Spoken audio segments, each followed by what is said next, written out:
Bonsoir à tous. J'espère que vous avez passé une bonne journée. Non? Oui? Non? Ah. Pour débuter notre programme, nous allons chanter les paroles du numéro 120 de notre hymne et louange. Tenons nos lampes prêtes. Numéro 120. 120. 120.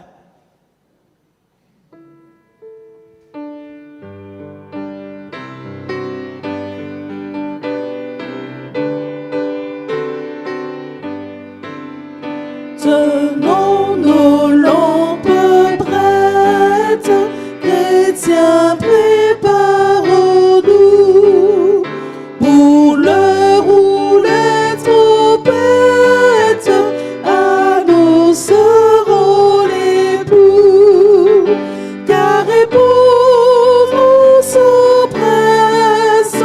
Hosanna, Hosanna, et qu'avec allégresse on chante Alléluia, on chante Alléluia. Voici déjà les anges avec les élus, unissons le louange en l'honneur de Jésus, car répondre s'empresse. Hosanna, Hosanna, et qu'avec allégresse on chante Alléluia, on chante Alléluia. Voici Jésus lui-même, puissant, victorieux, de son pur diadème l'éclat remplit les cieux, car répondre s'empresse. Hosanna, Hosanna, et qu'avec allégresse on chante Alléluia,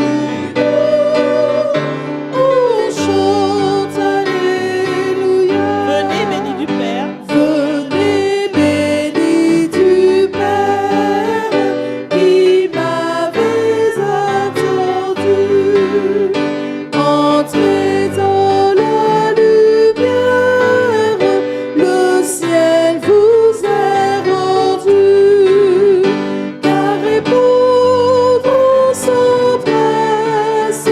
Hosanna, Hosanna, et qu'avec allégresse on chante Alléluia, on chante Alléluia.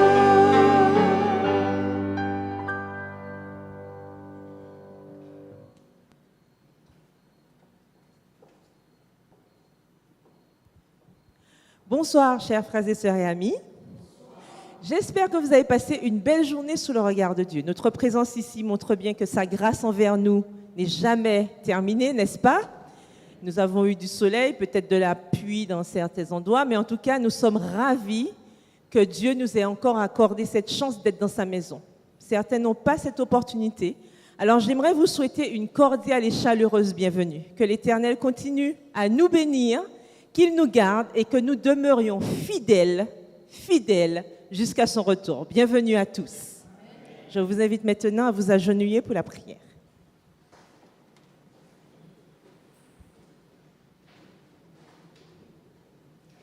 Notre Père et notre Dieu, nous voulons te dire merci pour l'occasion que tu nous donnes de venir en cette moitié de semaine adorer dans ta maison. Nous voulons d'abord te demander pardon si toutefois nous avons péché devant toi. Permets que nous puissions chaque jour nous remettre en question et surtout venir à tes pieds afin que tu puisses continuer à nous transformer à salut. Nous voulons aussi te demander de nous aider alors que nous allons entendre ta parole en ce soir. Permets que celle-ci vienne de toi. Permets aussi que nous puissions la mettre en pratique et surtout continuer à grandir devant toi, devant les hommes, et surtout que nous puissions porter un bon témoignage pour toi. Fortifie-nous, hâte les pas de ceux qui sont en retard. Nous pensons aussi aux malades qui sont couchés sur le lit de douleur. Passe ta main guérissante sur eux, ceux qui n'ont pas pu nous, ou qui ne pourront pas nous rejoindre en ce soir. Que tu puisses nous guider, nous fortifier. Nous te remercions pour tout ce que tu as déjà fait, que tu fais et que tu feras pour nous. Au nom de Jésus et pour la gloire de ton Saint-Nom. Amen.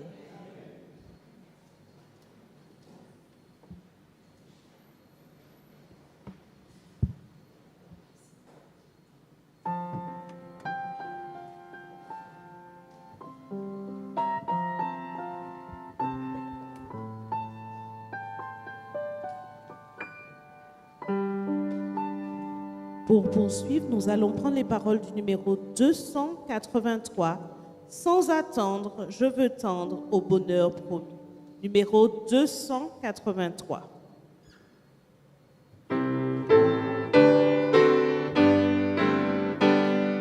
Sans attendre, je veux tendre au bonheur promis.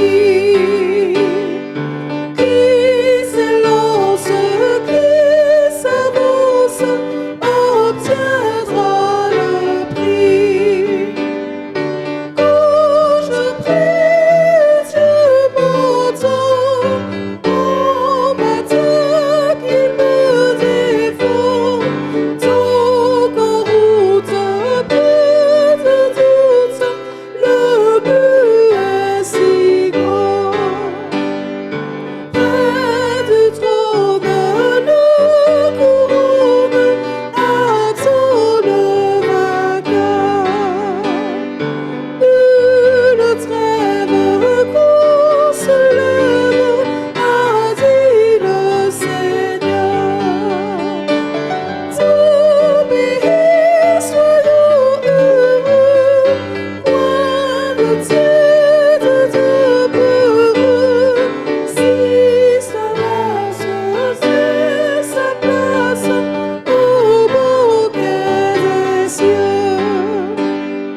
T'homme pas ferme jusqu'au terme, il faut s'avancer. Dieu m'observe, qu'il préserve mon pied de glisser. De ce monde et ses attraits ne me séduisent jamais. Si sa haine se déchaîne, que je sois en paix. Dieu de grâce, que ta grâce mise en mon chemin. Père tendre, viens me prendre par ta forte main. Toute puissance est à toi, supplies en ma faible foi. Ta victoire, c'est ta gloire, ô mon Dieu, mon roi.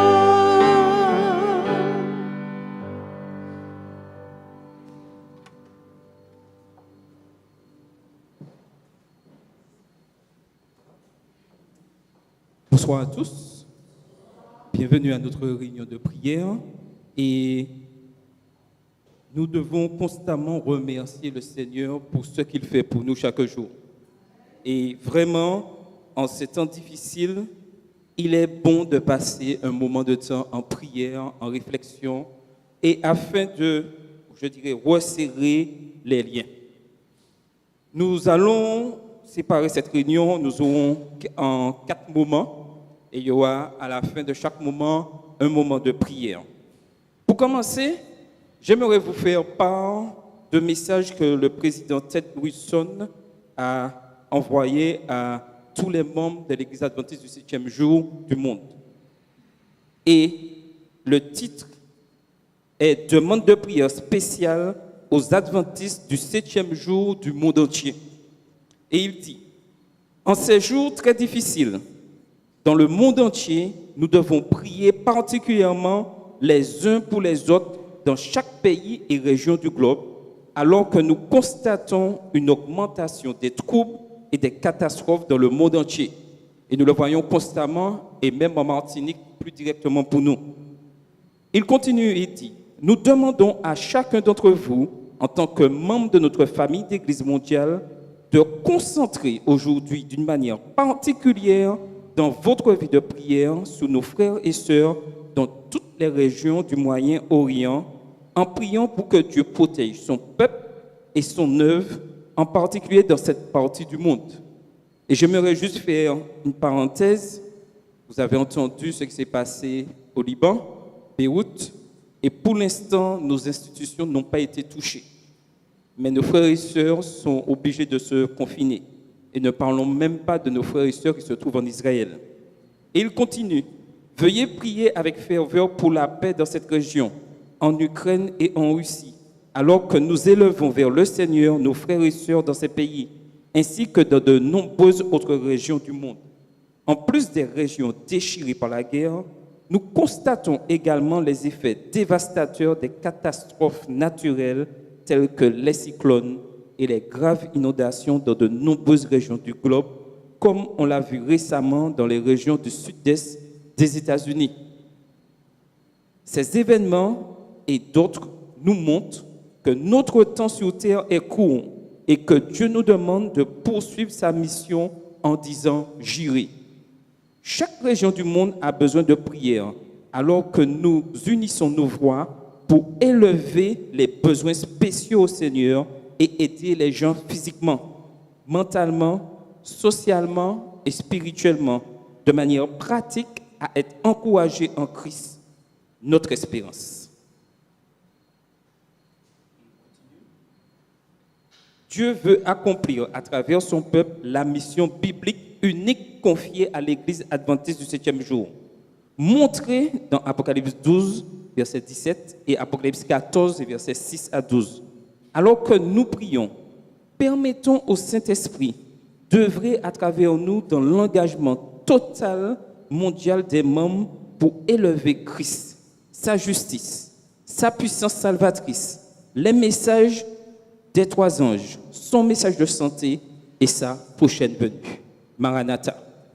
Donc, nous allons nous mettre à genoux et Tina nous fera la prière en ce sens, afin que nous pensons aux membres qui sont en difficulté et même aussi les membres aussi chez nous, parce qu'il y a des membres chez nous avec ce qui s'est passé dans le quartier de Sainte-Thérèse qui sont aussi en difficulté, où le secours adventiste a pris la relève pour les aider, mais nous aussi nous sommes directement touchés par tout cela et Tina fera une prière en ce sens.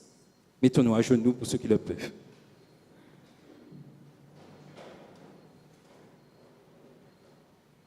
Éternel, notre Dieu, mon Père Céleste, nous voulons te dire merci d'avoir guidé nos pas dans ta maison en ce soir. Merci Seigneur de permettre que nous puissions être un peuple qui prie, qui se tourne vers toi. Tu vois la situation difficile que nous vivons à travers ce monde, Seigneur. Le monde est en ébullition. Beaucoup de pays sont en guerre. Les peuples souffrent. Tes enfants aussi sont impactés par toute cette guerre, Seigneur. Tout nous dit que tu reviens bientôt. Même ici, à la Martinique, nous sommes touchés par des mouvements, par des conflits. Seigneur, Dieu Tout-Puissant, à qui irions-nous? C'est pour cela qu'en ce soir, nous nous tournons vers toi, afin, Seigneur, que tu puisses suppléer à nos faiblesses, que tu puisses nous aider, afin que nous puissions aussi aider nos voisins, aider ceux qui sont dans le besoin, que nous puissions aussi les soutenir par notre présence, par une prière, par un mot d'accueil, par un mot de consolation. Dieu Tout-Puissant, que ta volonté puisse s'accomplir. Vous avez averti que dans les derniers jours, nous aurons des moments difficiles, que tu puisses fortifier ton peuple, afin, Seigneur, que nous puissions tenir bon. Accorde-nous ta paix, Seigneur, afin qu'au sein des conflits, ta paix puisse demeurer dans nos cœurs et que nous puissions intercéder à ton trône de grâce. Que ta volonté s'accomplisse sur cette terre comme elle fait au ciel et que chacun de tes enfants, nous attendons de toi, nous nous confions en toi, sachant que tu es vivant, que tu domines sur les peuples, tu domines sur les nations et que ton règne est un règne éternel. Merci de nous avoir écoutés, que ta volonté s'accomplisse. Nous t'avons prié dans le doux nom de Jésus. Amen. Continuons toujours à être en prière.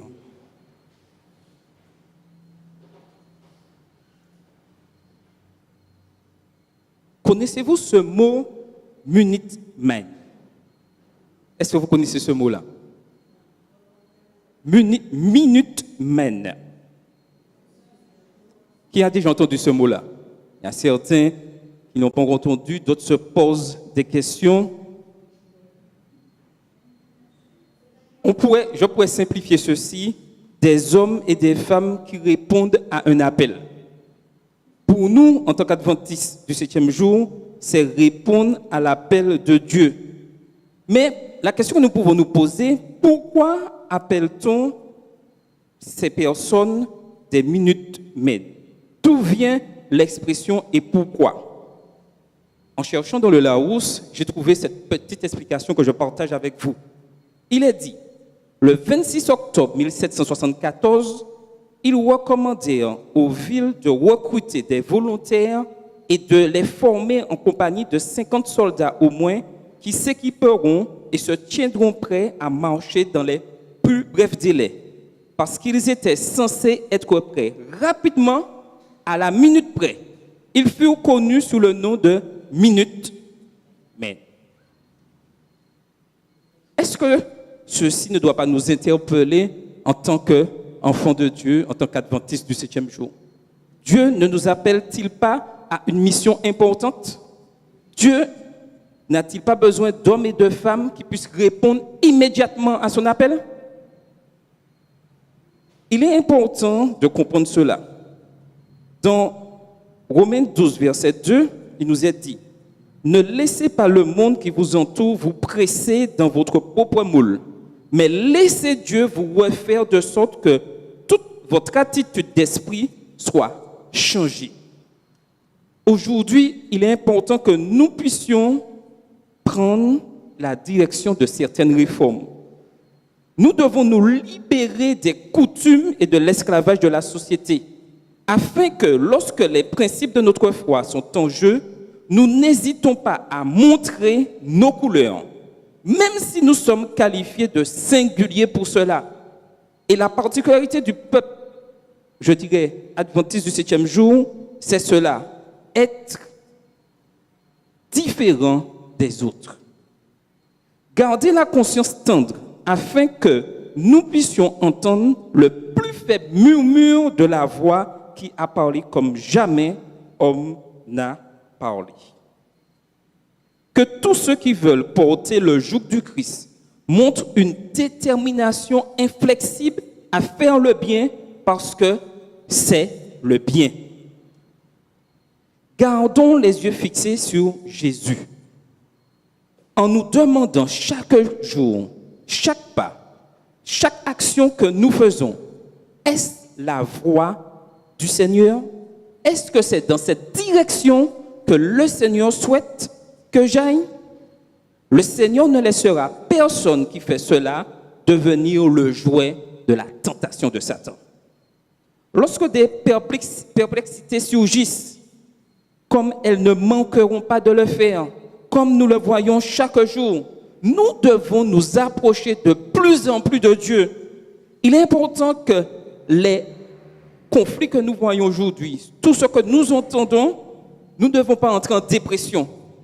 Nous devons nous rapprocher plus de Dieu. Et il s'approchera de nous. Et puis, quand l'ennemi viendra comme un déluge, l'Esprit du Seigneur élèvera un étendard pour chacun d'entre nous. Décidez qu'il y a une grande œuvre à accomplir et que l'influence ou l'opposition, d'aucun homme ne nous détournera du chemin clair du devoir. Alors, comme il est dit dans Néhémie 2, verset 18, alors nous pourrons dire comme Néhémie, la main de mon Dieu est bonne sur moi. Est-ce que la main de l'Éternel est bonne sur chacun d'entre vous en ce soir? Il est important que nous puissions ressentir cette main qui soulage, qui console. Quand des hommes liés à l'œuvre de Dieu se laissent acheter et vendre, quand ils violent la vérité pour gagner la faveur et l'approbation des hommes, Dieu les inscrit dans son livre comme des traites à la confiance sacrée.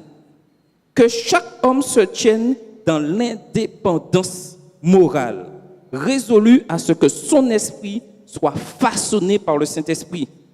Dieu appelle des hommes de main qui ne sont pas prêts à prononcer les paroles d'hommes qui, s'ils étaient convertis, pourraient exercer une bonne influence, mais qui, s'ils ne sont pas convertis, ne sont pas dignes de confiance. En cas d'urgence, ils sont mûrs de nous conduire sur de faux chemins. Le Seigneur ne veut pas que nous imitions un homme. Il veut que chacun d'entre nous, nous le suivions pas à pas pour le connaître. Nous ne devons pas nous façonner selon les critères du monde ou selon le type du monde, le peuple de Dieu. Et nous vivons malheureusement cela aujourd'hui. Le peuple de Dieu entendra des conversations sur la mise en œuvre de mauvaises méthodes et de mauvais plans. Des paroles irrévérencieuses seront prononcées et malheureusement nous l'entendons. Mais il faut que nous sachions que Dieu est au contrôle de son Église. La question que nous devons nous poser dans tout cet tumulte, quelle position que j'ai? Est-ce que je suis un colporteur de ces mauvaises nouvelles ou est-ce que je suis un colporteur de la bonne nouvelle de l'Évangile en ayant une vie digne de ce nom? Nous ne devons pas regarder à ce qui se passe, ce que les autres font. Nous devons nous concentrer sur ce que nous faisons selon la volonté de l'Esprit de Dieu. Et c'est que uniquement ceci que nous remporterons la victoire. Notre religion sera l'objet de plaisanteries. Écoutons la voix de Dieu qui nous dit, et ceci est dit dans Proverbe 1, verset 10, « Mon fils, si les pécheurs veulent te séduire, ne te laisse pas séduire. » Ceux qui sont dirigés par l'Esprit de Dieu doivent garder leurs facultés perceptives éveillées. Ayons le courage de faire le bien, même si le mal règne. Ayons le courage de dire de bonnes paroles, même si le monde utilise des expressions qui détournent la parole de Dieu. Disons toujours du bien de ce que nous vivons par rapport à l'Esprit, même si l'Église est en difficulté et que la haine va vers elle. Même si certains dirigeants vont à l'encontre de la parole de Dieu, la question est que je suis les hommes ou est-ce que je suis Dieu? Si je suis Dieu et que j'ai cette certitude que l'Église adventiste du 7e jour est dirigée par Dieu, quoi que l'on dise, je reste debout devant la parole de Dieu et en disant que Dieu dirige son Église et j'ai la certitude que Dieu s'occupera des personnes qui cherchent à détourner l'Église. Aujourd'hui, nous devons nous positionner pour savoir ce que nous voulons faire. Est-ce que nous voulons faire la volonté de Dieu ou est-ce que nous voulons faire la volonté de l'ennemi? Et comme j'aime bien dire, il n'y a pas de milieu. Nous devons nous positionner. Que tous considèrent comme un grand honneur d'être reconnus par Dieu comme ses enfants. Amen. Nous allons nous mettre encore à genoux et je vais demander à Rosemée de nous faire une prière en ce sens, afin que l'Esprit de Dieu puisse travailler en nous et que nous puissions continuer à marcher. Et quoi qu'il arrive, être un exemple de fidélité chaque jour dans tout ce que nous faisons. Amen.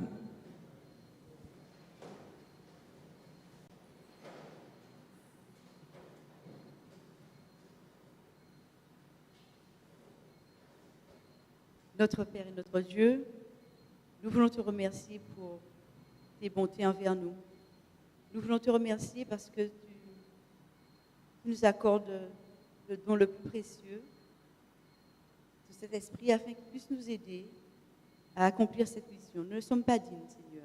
Nous n'avons de nous-mêmes aucun mérite, mais c'est en voulant nous appuyer sur toi que nous voulons répondre à ton appel de façon prompte et que nous puissions continuer dans cette voie, que nous puissions, Seigneur, par ton aide, appeler ceux qui nous entourent à vivre ton évangile, à comprendre quel Dieu merveilleux tu es, quel sacrifice tu as consenti pour nous, afin que nous puissions être un jour avec toi, que notre vie puisse refléter, Seigneur, ton caractère, et que ceux qui nous regardent vivent puissent savoir que nous t'avons choisi pour te suivre, pour faire ta volonté et pour te représenter. Merci pour tes bontés envers nous, Seigneur. Merci de ne pas tenir compte de nos manquements, de nos faiblesses, de nos hésitations, mais de nous donner la force dont nous avons besoin pour avancer sur le chemin que tu nous as tracé. Ton Église, Seigneur, réclame ton aide. Dans ces temps difficiles, nous avons besoin de toi, chacun personnellement, mais également de façon collective. Accorde-nous, Seigneur, l'appui de l'arrière-saison dont nous avons besoin, afin que ton œuvre puisse avancer, qu'elle puisse s'achever, que bientôt tu puisses venir nous chercher. Nous te demandons tout cela au nom béni de Jésus. Amen.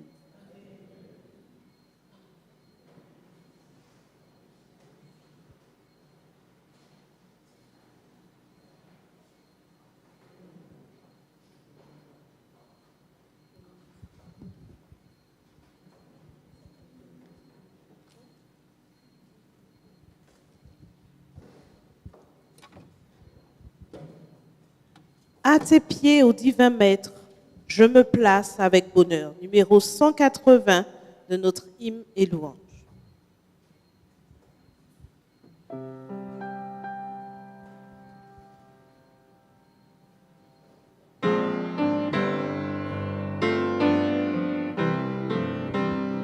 À tes pieds, ô divin maître, je me place avec bonheur. En t'adorant, je veux être ton disciple, mon sauveur. Par le juste veut t'entendre, par le jour égal.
nous allons passer à notre troisième partie.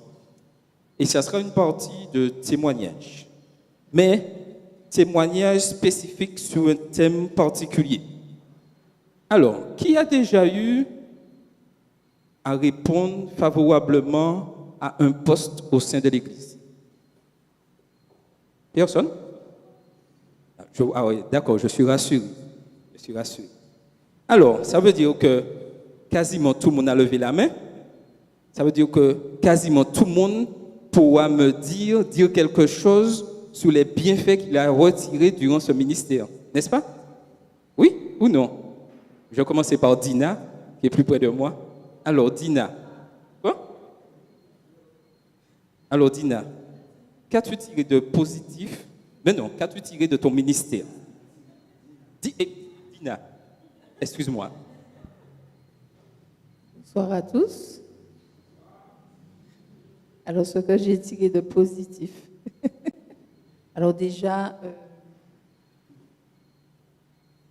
le fait que Dieu m'utilise, qui suis-je?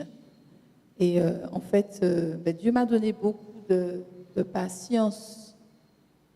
Voilà, beaucoup de patience et beaucoup de sagesse. Parce que le ministère de la musique, vous savez que ce n'est pas évident. Voilà. Alors, qui voudrait encore témoigner dans ce sens? Avant que je désigne? Puisque, oui, on m'a dit Tina. Hein? On m'a dit Tina. J'avais dit Tina. Donc, Alors, de positif, parce qu'il y a positif et aussi négatif, hein, vous savez. Alors, de positif, c'est que Dieu, quand il nous appelle à travailler, Dieu nous forme. Il nous donne la force physique, mentale, spirituelle pour accomplir la tâche. Et puis aussi, ça nous pousse aussi à rechercher par nous-mêmes. Hein. Ça nous pousse aussi à sonder sa parole. Au niveau de l'école du sabbat, il faut avoir beaucoup de... Il faut chercher les différents commentaires, il faut lire les livres de l'esprit de prophétie, il faut approfondir les choses. Et ça, c'est quelque chose de positif. Pour le négatif, la tâche est un peu lourde. Hein? La tâche est un peu lourde. Moi, au niveau de l'école du sabbat, j'ai su quand même compter sur mes collaboratrices. Mais on doit avoir cette assurance que Dieu est à nos côtés. Il ne nous lâche pas. alors, qui voudrait continuer rapidement? Ah, il y a Sylvie. Donc, tout ceci est fait pour nous réconforter et parler de ce que nous vivons dans nos ministères. Oui, Sylvie. Bonsoir à tous. Eh bien, moi, je suis contente parce que j'avais un peu la flemme au départ sous la chair. Ça me faisait perdre mes moyens. Mais j'ai dit, Seigneur, c'est toi qui m'as appelé. Alors, il n'y a pas de raison que je ne reste pas debout pour faire le travail que tu m'as appelé. Si je suis encore vivante, c'est grâce à toi parce que j'ai eu des accidents, j'aurais pu déjà mourir. Alors, je suis très contente parce que ça m'a permis vraiment, vraiment d'approfondir la parole de Dieu. Comme on dit, d'entrer au cœur même de la parole de Dieu, de trouver du temps pour méditer la parole de Dieu, beaucoup plus de temps de prière. Et ça fait du bien, comme on dit, non seulement à moi, mais à toute ma maison, parce qu'ils ont vu un grand changement, beaucoup plus d'engagement, d'aider les autres, de prier avec les autres, beaucoup d'encouragement. Ça m'a fait beaucoup de bien. Je suis contente que Dieu m'a appelé à le servir. C'est vraiment avec joie que j'ai accepté cette mission. Je retiens un mot, changement. Et nous allons chanter. Avant que je donne la parole à Jean-Luc, après. Nous allons chanter.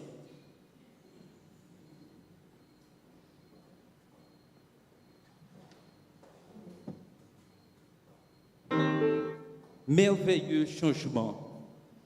Voilà ce que apporte d'accepter le ministère. Et nous allons chanter ensemble avec Dina et Sabrina. Dina.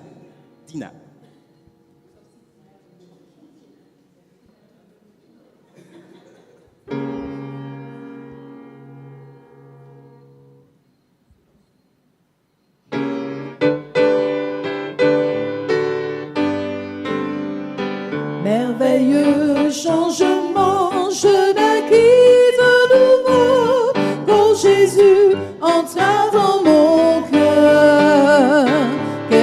jour lumineux, tout fut clair, tout fut beau, quand Jésus entra dans mon cœur. Quand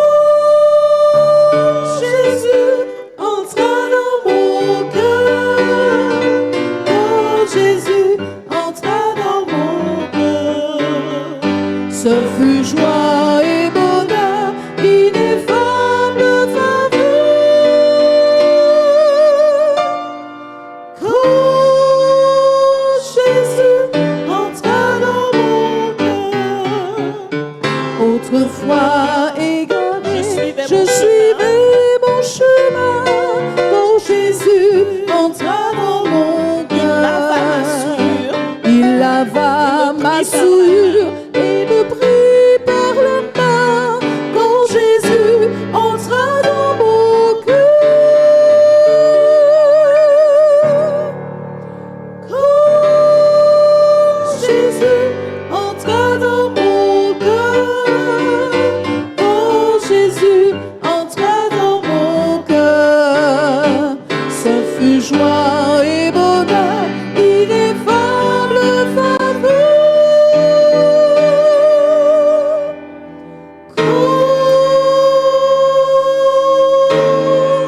Jésus entra dans mon cœur.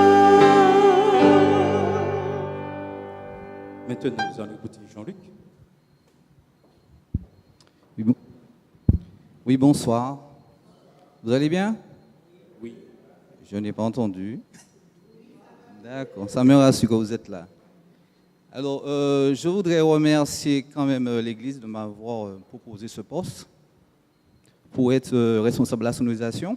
Je dirais dans tout, il y a des bas et des hauts. Le côté négatif, je dirais que c'est pas méchant, mais j'ai remarqué que vous n'aimez pas parler sans le micro. Même s'il y a une petite réunion de 2 personnes, il vous faut un micro. Bon, c'est pas grave, on est toujours disponible pour vous. Parce que normalement, on est au service de l'Église, n'est-ce pas? Qu'on a dit oui? Je n'entends pas. Parce que quand on s'est engagé pour les nominations, on vous a dit, tu es responsable de la sonorisation. On ne t'a pas obligé. On n'oblige personne. Qu'on dit oui, même si ce sont les vacances, il faut que nous soyons là aussi. Parce que je remarque que parfois, quand ce sont les vacances, tout le monde est en vacances. Et parfois, le responsable il se retrouve tout seul, à être à l'église, à faire le travail pour Dieu. Bon, je remercie en ce qui me concerne Dieu. Pourquoi? Parce qu'en fait, pour travailler pour Dieu, il nous donne la santé.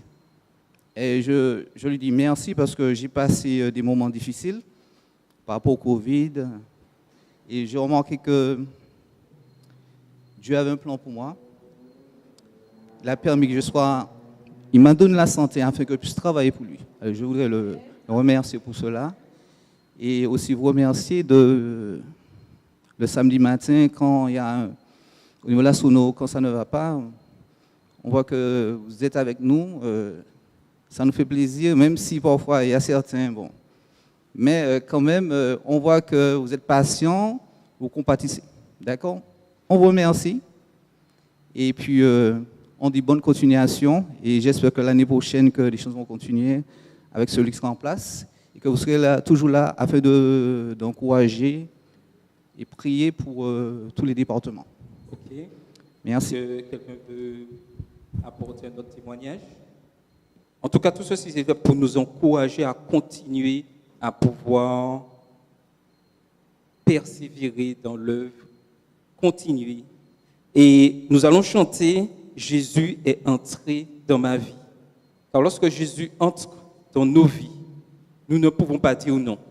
Nous acceptons que Christ soit là, et s'il est là, c'est que nous répondons oui, oui Seigneur, nous sommes prêts à te servir. Et après ce chant, je demandais à Marie, qui est l'une des plus anciennes, toujours en activité, et qui ne dit jamais non, de nous faire une prière en ce sens afin que ce moment de nomination soit rempli du Saint-Esprit et que chacun laisse l'Esprit de Dieu travailler en lui pour donner la réponse qu'il faut. Quel que soit oui ou non, cette réponse doit être donnée par l'intermédiaire du Saint-Esprit. OK? Donc nous allons chanter ce chant et Marie nous fera une prière.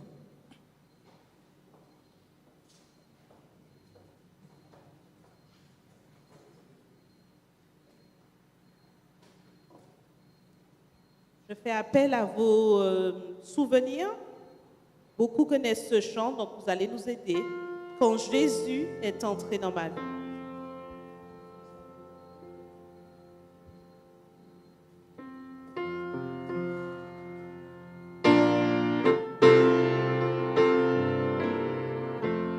Toutes mes larmes derrière moi. Toutes mes larmes derrière Je moi. marche sur la route. Je marche sur la route. Oubliant ma peur, mon effroi. Ma peur, mon effroi. Je n'ai plus aucun doute. Je n'ai plus aucun doute. C'est Jésus qui me tend les bras. Jésus qui me tend les Non, bras. rien je ne redoute. Rien je ne redoute. Car Jésus est entré dans ma vie et je peux compter sur lui. Il est pour moi le plus tendre des amis. Je veux chanter son retour. Je veux chanter son retour. Le merveilleux don de son amour. Merveilleux don de Pour son toujours. amour. Pour toujours. Une deuxième fois, toutes mes larmes.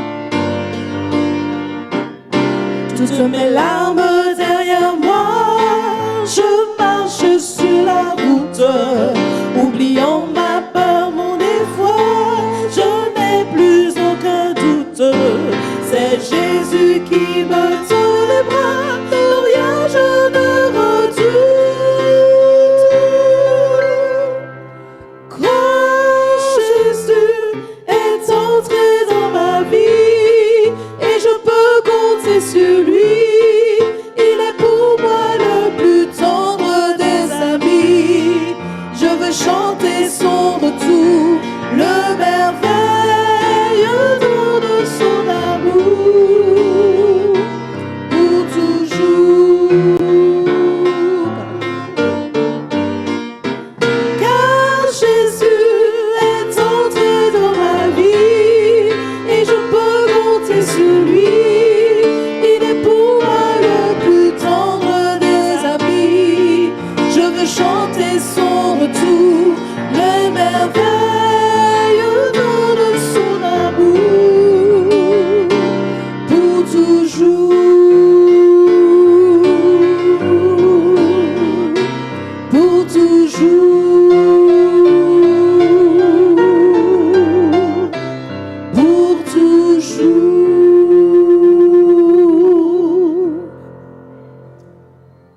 Nous allons nous mettre à genoux et Marie nous fera la prière.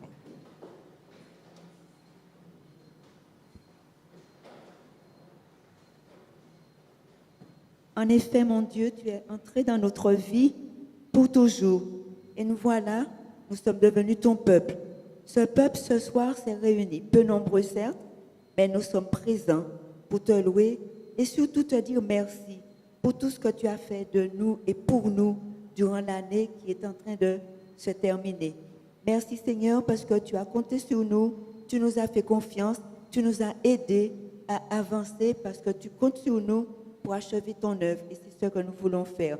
Maintenant, l'année se termine, il faudra renouveler le mouvement.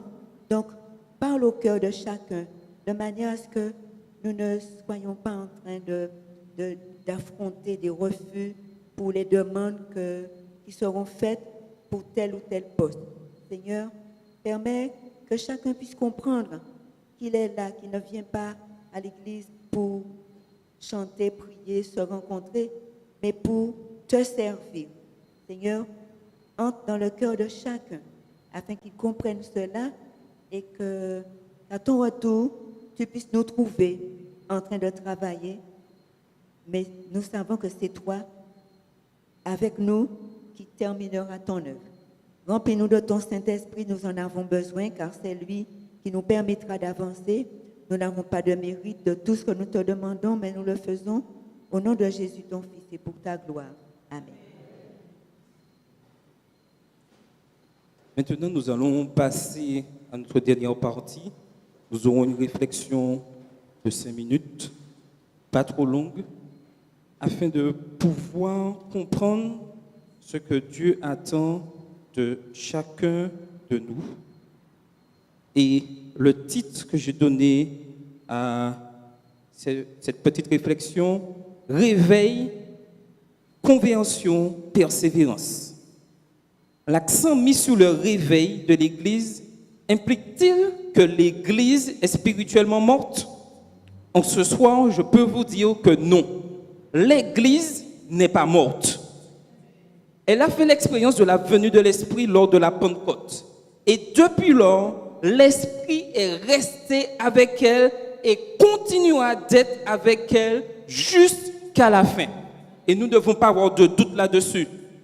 Tous les croyants devraient toujours poursuivre l'objectif suivant: avoir une vie spirituelle forte, vibrante et constamment entretenue. Et comme j'aime bien le dire, nous avons le questionnaire de l'école du sabbat qui est là pour ça, pour que nous puissions passer du temps chaque jour à l'étude de la parole de Dieu. Je suggérerais que, de façon très précise, le réveil spirituel, du latin revivere, revive, est initié lors de la conversion, qu'il est menacé au cours de notre vie chrétienne et qu'il doit être constamment renforcé. Est-ce que vous avez compris ces trois éléments? Le réveil est initié lors de notre conversion et pendant toute notre vie de fonctionnement, il sera menacé. Il sera mis en danger quand notre ennemi n'est pas content. Mais il doit être constamment renforcé afin que ce réveil puisse continuer. La condition de l'humanité après la chute est décrite dans la Bible comme un état de mort émotionnelle, spirituelle, sociale et morale, conduisant à la mort physique éternelle. Et vous pouvez lire ceci dans Romains 1, verset 21-22, Romains 5, verset 12, Romains 6, verset 23. Nous sommes morts par nature dans nos offenses et nos péchés, sous la domination asservissante du péché. Éphésiens 2, les versets 1 et 2. Ce dont nous avons le plus besoin, c'est d'un réveil spirituel, c'est-à-dire de la restauration de la vie spirituelle que nous avons perdue. Le psalmiste savait que seul Dieu pouvait lui redonner la vie. Psaume 71, verset 20. Jésus est venu annoncer le don gratuit de la vie abondante. Jean 10, verset 10. La restauration de la vie n'est possible que par la mort sacrificielle du Fils de Dieu. Toute discussion sur le réveil au sein de l'Église devrait commencer par la prise de conscience que nous sommes spirituellement morts par nature et que nous sommes ranimés par la foi en la puissance salvatrice du Christ. Cette restauration de la vie est décrite comme une nouvelle naissance venant d'en haut, Jean 3, verset 5, par laquelle nous devenons partie intégrante de la nouvelle création de Dieu, 2 Corinthiens 5, verset 17. Une fois ravivés, les croyants ne marchent pas selon la chair, mais marchent selon l'esprit, Romains 8, 4 et 5, en nouveauté de vie, Romains 6, verset 4. La nouvelle vie est modelée et façonnée selon la vie de Christ, Matthieu 11, verset 28 à 30. Dans un monde spirituellement mort, le croyant n'est pas à l'abri des tentations. Ne croyez pas parce que vous avez décidé de suivre Christ, que vous avez décidé d'être réveillé, que vous avez décidé d'être en action pour le Seigneur au sein de la communauté, que vous êtes à l'abri de la tentation. C'est tout juste le contraire, car notre ennemi n'est pas content et il envoie toutes les tentations possibles. Nous ne sommes pas à l'abri de la pression exercée par l'attrait du péché, que personne ne pense qu'il est au-dessus et qu'il peut remporter la victoire seul sur le péché. Conscient de cette menace constante, nous sommes exhortés à vivre la nouvelle vie dans un état de veille et d'alerte. Matthieu 24, verset 42, 1 Corinthiens 10, verset 12, 1 Pierre 5, verset 8. Le lien vital avec le Seigneur ressuscité, établi lors de la conversion, doit être constamment maintenu et entretenu. Colossiens 1, les versets 21 et 23. Sinon, la nouvelle vie se mettra à perdre sa vitalité et à s'étioler, tandis que le virus du péché, lui, prendra le dessus dans notre vie, de sorte que nous deviendrons des chrétiens spirituellement malades. Tout ceci pour dire, si nous décidons volontairement d'être inactifs au sein de l'Église, de ne pas participer au mouvement pour permettre à l'Église de fonctionner correctement, nous entrons dans un déclin spirituel. Lorsque je suis engagé, lorsque j'ai décidé que Christ habite dans ma vie, automatiquement, je deviens un élément actif dans la communauté. Il n'y a pas plusieurs solutions. Concrètement, cela signifie que notre lien avec Christ est endommagé par l'absence de communion quotidienne avec lui, par la prière, la méditation et l'étude de sa parole. Ainsi, et j'ajouterai ceci, ainsi que par l'absence de communion fraternelle avec d'autres croyants et d'implication dans la mission de l'Église. Lorsque je suis vraiment converti, même s'il y a des difficultés, je sais que c'est Dieu qui m'a placé là dans un but bien précis. Lorsque tous ces éléments en faveur restent positifs et que nous entrons dans ce processus, lorsque cela se produit, c'est alors qu'il nous faut et que nous vivons ce réveil spirituel. L'une des choses les plus importantes dans la vie chrétienne, c'est la prise de conscience de notre besoin constant de Jésus et du Saint-Esprit. Le réveil signifie que nous devons fixer à nouveau nos yeux sur Christ, nous souvenons avec gratitude de son sacrifice et méditant sur l'ampleur de celui-ci. 2 Pierre 1, verset 9, Hébreux 12, verset 1 et 2. Ensuite, par la puissance du Saint-Esprit, nous devons fortifier les mains languissantes et les genoux affaiblis, et suivre avec nos pieds des voies droites, afin que ce qui est boiteux ne dévie pas, mais plutôt se raffermisse. Hébreux 12, versets 12 et 13. Et je terminerai ce moment de réflexion par cette phrase.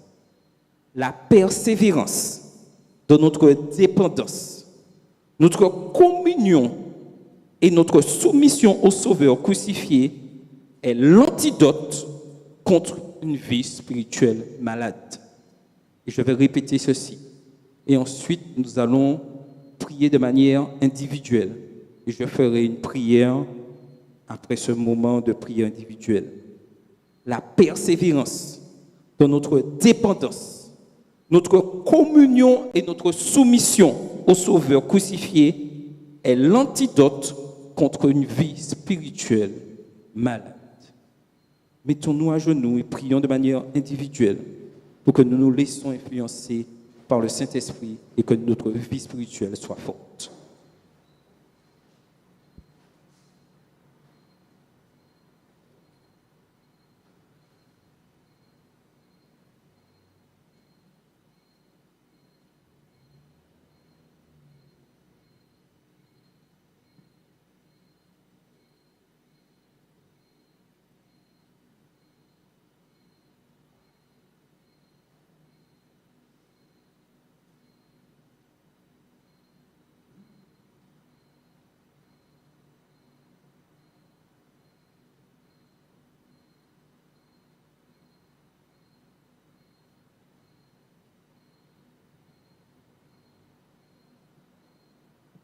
Notre Père qui est aux cieux, tu as entendu toutes ces prières individuelles qui sont montées à toi en ce soir. Tu connais le secret de chaque âme qui te prie, Seigneur. En ce soir, nous réclamons la puissance du Saint-Esprit afin que ce réveil soit un réveil effectif, réel, Seigneur, dans le cœur de chacun d'entre nous. Et que nous vivons ensemble ces moments de fraternité, de communauté, nous laissons diriger par ton Saint-Esprit. que nous puissions passer du temps dans ta parole, afin d'être un peuple alerte, réveillé. Nous savons que Satan, notre ennemi, lancera des flèches qui attaqueront ton Église, attaqueront chacun de ceux qui ont décidé de te suivre fidèlement. Mais nous savons que par la puissance de Saint-Esprit, la victoire est au bout, Seigneur. Permets qu'en ce soir, que chacun d'entre nous, dans les décisions que nous avons prises en ce soir, que ces décisions puissent être effectives et que nous puissions persévérer dans l'étude de ta parole, persévérer dans le temps que nous passons, nous consacrons à ton service, Seigneur. Nous remettons toutes choses entre tes mains et que ton Église soit toujours une Église fortifiée, car tu es à la tête. Et nous savons, quoi qu'il arrive, la victoire est au bout. Merci, Seigneur, que tu nous utilises pour remporter cette victoire en ton nom. Nous avons prié ton Fils et pour ta gloire. Amen. À l'ouïe de tout ce que nous avons entendu en ce soir, nous avons un appel et nous devons demander au Seigneur de nous armer pour ce nouveau combat. Strophes 1 et 4.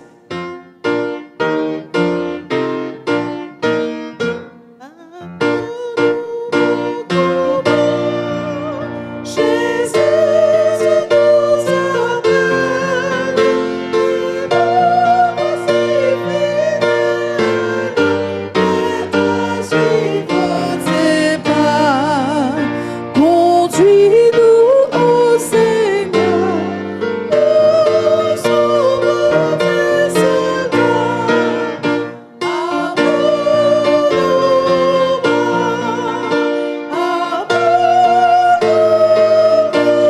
À nos bras, et nous serons plus que vainqueurs, et nous serons plus que vainqueurs.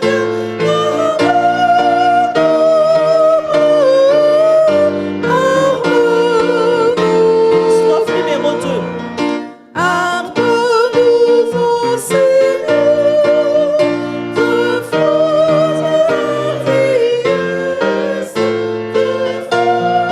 sagesse, d'amour et de ferveur. Embrase-nous, Seigneur,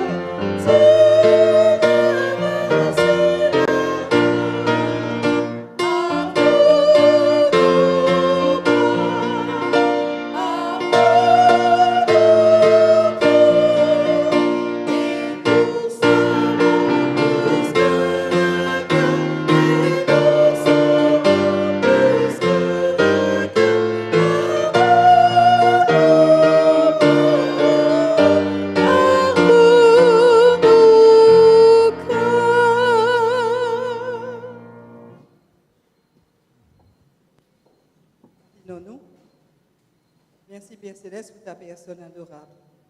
Merci pour ce moment à tes pieds, dans ton Église, pour nous ressourcer et penser à chacun de nos frères et sœurs. Garde-nous en ta paix. Tu nous as rappelé que nous sommes là, à tes pieds, avec une mission à réaliser. Accorde-nous de le faire de tout cœur et surtout d'être trouvés des serviteurs fidèles. Qu'aucun obstacle ne vienne se dresser quand tu nous appelleras, car c'est toi qui nous ordonnes et que tu donnes ce que tu ordonnes. Fortifie-nous alors que cette semaine va se poursuivre. Prépare-nous toi-même pour ce prochain sabbat d'éternité avec toi. Garde-nous en ta paix alors que nous rentrons. Nous te remercions et te disons, Seigneur Jésus, nous t'aimons. Apprends-nous à t'aimer comme il le faut. Que ton nom soit glorifié dans nos vies sur la terre, avec le pardon de nos fautes en Jésus. Amen. Merci à tous d'être venus ce soir. Bonne entrée. Rendez-vous au sabbat à 8h. Nous aurons notre moment de prière. À 8h45, début de l'école du sabbat. À 9h50, nous aurons le début de nomination. Donc, continuez à prier en ce sens et que tout se passe sur le Saint-Esprit. Bonne entrée à tous et que le Seigneur vous bénisse. Amen.